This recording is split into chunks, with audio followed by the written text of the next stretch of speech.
Hello YouTube fans, it's your boy Brad here. With the video, I had something on my heart concerning crop versus full frame as it pertains to wedding and event photography.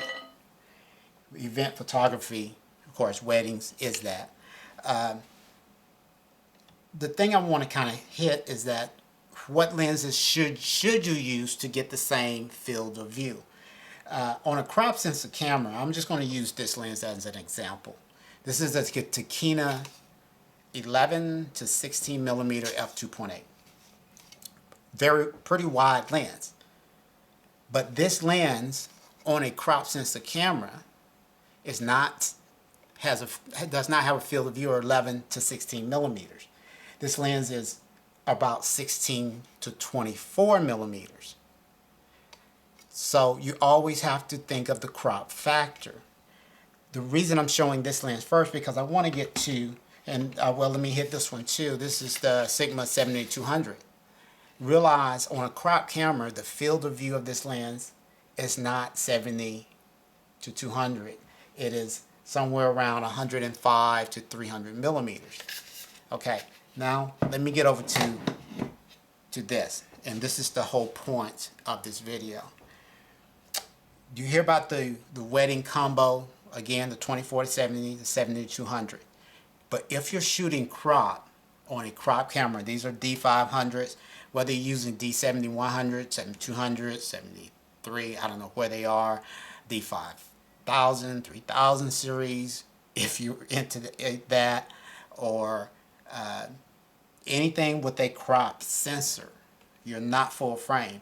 You have to remember there's a crop factor. If I actually use a crop on both of these cameras to do event photography, a 70 to 200 and a 24 to 70, I would be seriously kind of struggling indoors, especially a lot of the weddings, my weddings per se, I'm not big time, or in small churches, small spaces. The receptions are in small spaces. I'm going to be struggling if I have run out and got a 7200 and a actual 24 to 70. So what's on here is a Sigma 17 to 50. This lens on this crop camera, even though it says 17 to 50, has a field of view of about 25 to 75. That puts me right in that ballpark of 24 to 70. This lens, which is a 50 to 150 Sigma, this is optical stabilized. Both of these lenses are. I'm not trying to sell anybody these lenses, but I'm just trying to get the crop factor thing across. 50 to 150 is about 75 to 225 millimeters because it's on a crop sensor camera, which means you got to use that 1.5 crop factor. So now I have the two lenses that are going to serve me better under the circumstances indoors. If I was shooting full frame, then the lenses would be, whatever they say on there, would be the thing to use.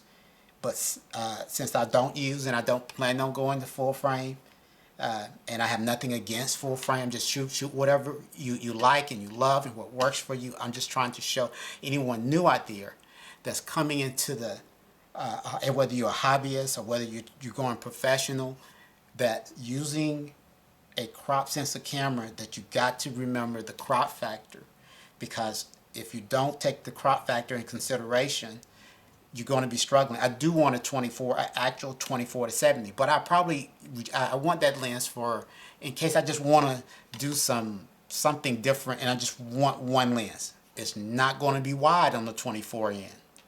Keep that in mind. It's going to be what if it was 30, 40 millimeters, somewhere in there. You got to keep that in mind. Just want to throw that out, guys. You know, be cognitive of the crop factor when you're buying your first lenses, when you're getting into photography and knowing what you want to use it for. This 7200, I plan on using that basically outdoors. That's why I purchased it. Sporting events, I do some sports and some different things. This gives me that extra range that I'm looking for if I'm in a big venue, huge venue like a convention center. I grab this and of course you can do portrait photography or whatever you want to, but I'm just saying if you're shooting events, keep that in mind, because I think that's where you're going to get hurt the most, when you don't have enough space to back up and take the shots that you want. I hope that helps somebody. Y'all have a blessed day.